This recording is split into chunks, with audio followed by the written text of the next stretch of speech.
Hello दोस्तों, नमस्ते, प्रणाम। मैं आशा सरगम अपने यूट्यूब चैनल में आप सभी लोगों का स्वागत करती हूं और आज मैं सोहर गीत लेकर आई हूं। आप लोग कमेंट बॉक्स में बताइए कैसा लगा सोहर गीत, कमेंट करके ज़रूर बताइएगा। केही मोर तुलसी लगावेला, केही जलवा ढारेला हो। अरे हो केही मोर पोथिया हो बिचारेला, एक हीरे हो रिलखती। अरे हो केही मोरा पोथिया हो बिचारेला, एक ही हो रिलखती। ससुर मोर तुलसी लगावेला, सासू जलवा ढारेली हो। अरे हो सैया मोरा पोथिया हो बिचारेला, एक ही हो रिलखती। अरे हो प्रभु मोरा पोथिया हो बिचारेला, एक ही हो रिलखती। घर में से निकाले ना नदिया, ता बोलिया कु बोली बोले हो।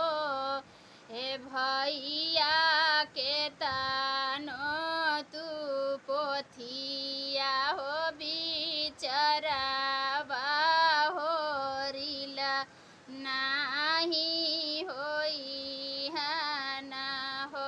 हे भैया के तानो तू पोथिया हो बिचरावा हो रिला, नाही होई ना। एतनी बचन राजा सुनाला, सुनाही नाही पावेला हो।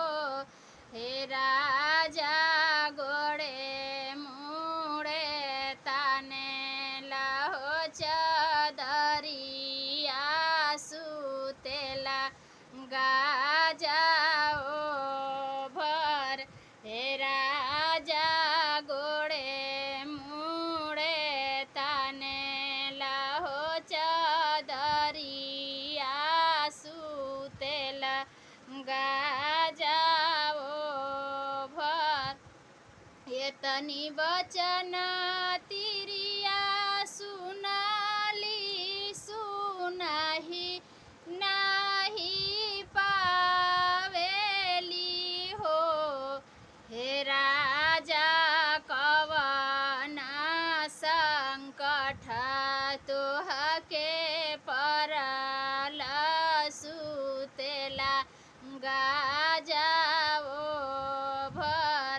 हे राजा कवना संकट तोहके परना, सुतेला गाजा ओ भर।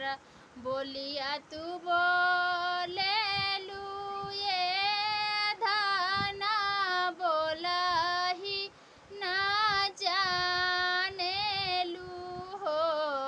धना पीठी पर का जनमल बहिनिया में हनवा हमके मारेले। ये धना पीठी पर का जनमल बहिनिया में हनवा हमके मारेले। चुप रहे राजा चुप हो खा, मन में धीरज